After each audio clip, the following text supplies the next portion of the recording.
Para hablar de este tema, invitamos hoy a Temoris Greco, quien además de conocer bien estos temas de las noticias falsas, ha estudiado a la derecha y a la ultraderecha, tanto en México como en América Latina, y por eso es que hoy lo invitamos al estudio al Octágono. Gracias, Temoris. Es un gustazo, ¿Cómo te ha ido? Hernán.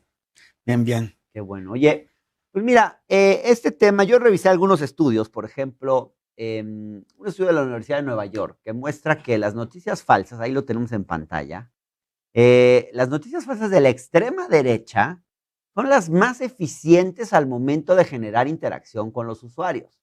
Hasta un 65% más serían más eficientes que las noticias verdaderas que ellos mismos difunden. Es decir, pareciera ser que la mentira es de pronto como más eficiente para ellos que la verdad.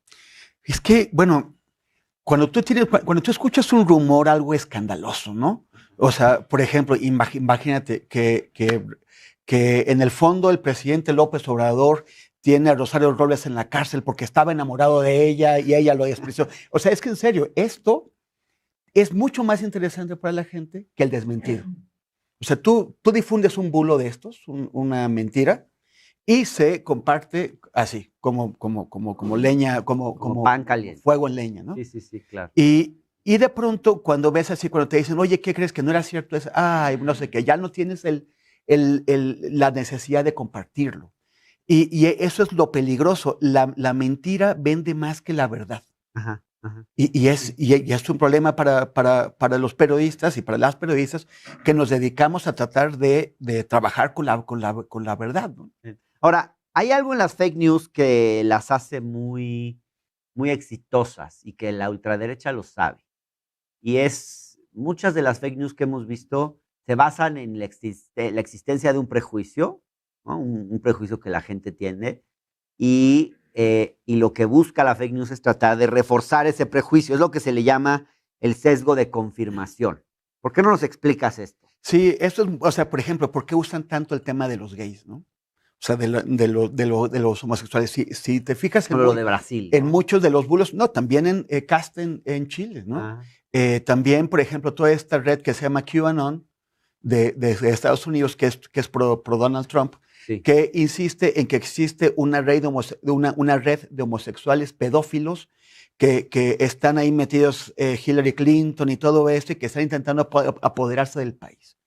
El temor que existe en muchas personas a eso desconocido que es lo homosexual, que no se entiende, sobre lo cual hay tantos prejuicios, sirve para alimentar conspiraciones como esta, ¿no?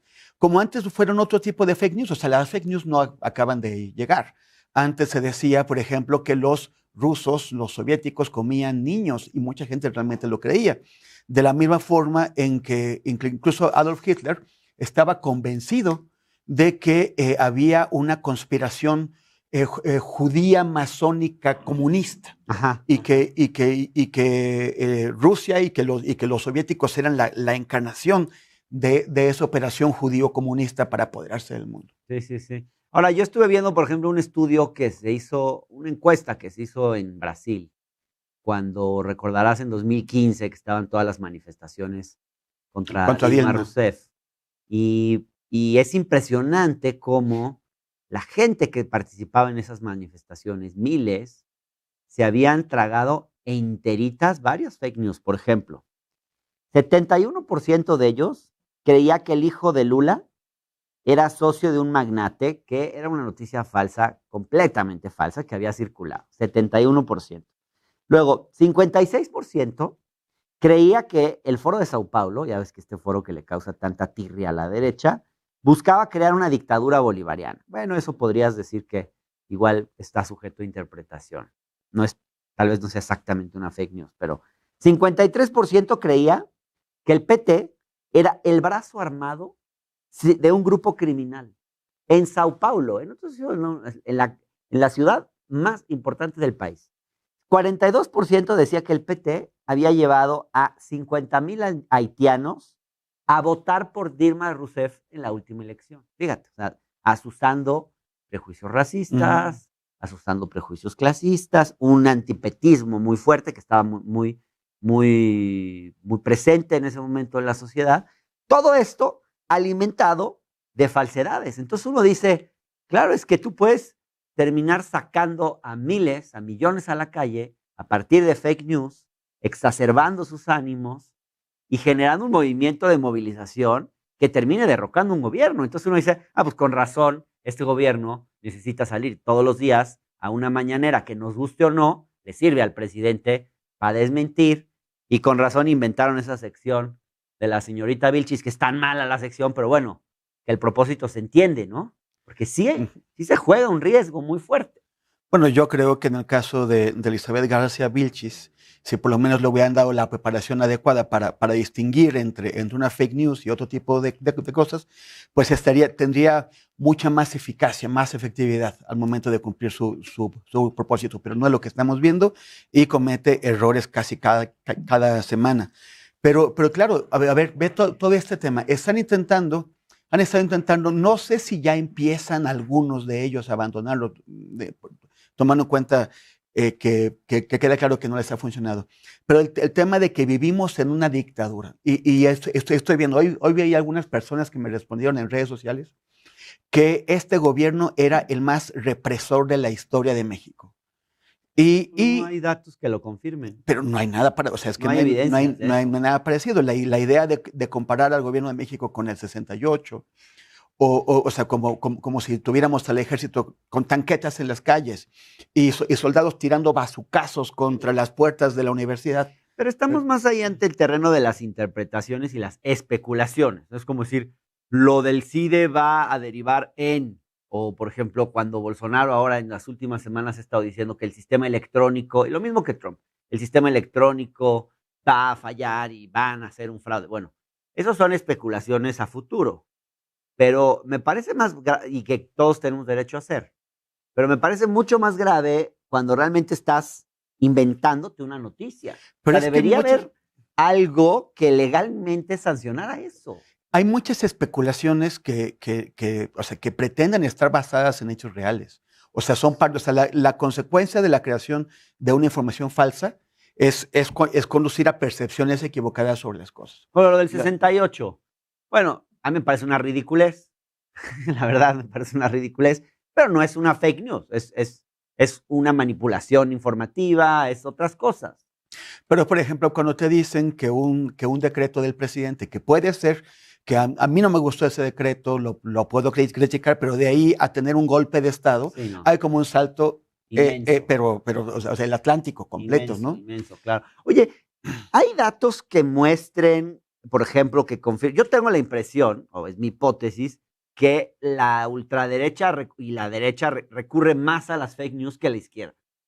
Pero hay datos que confirmen eso, porque claro, todos recurren a las fake news, eso creo que todos los actores de alguna u otra manera, pero pareciera ser que a nivel internacional la ultraderecha ha hecho de esto su modus operandi.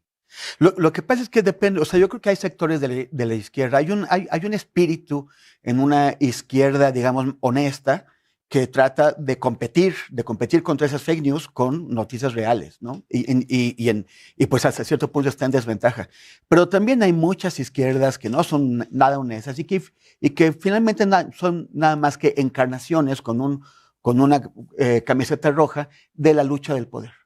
Sí. Y es lo mismo, o sea, no hay una gran diferencia. Tendríamos que ver exactamente de quién estamos hablando. Los regímenes autoritarios de izquierda han recurrido sistemáticamente a las fake news. O sea, pensemos solamente en el que está actualmente en Venezuela. O sea, es un régimen autoritario de izquierda que es el también alimenta que falsifica, que alimenta fake news. Y tiene a una oposición que hace exactamente lo mismo, ¿no? Claro. O sea, ahí es muy difícil en Venezuela tener a quien creerle, porque la información de verdad ha sido suprimida. Sí. Y todo es una guerra de fake news. También hay otro elemento que me parece importante considerar, que cuando tienes un actor político con el que compites, que está todo el tiempo diseminando fake news, pues el otro actor, al final de cuentas, termina también haciéndolo porque se vuelve como la guerra, ¿no?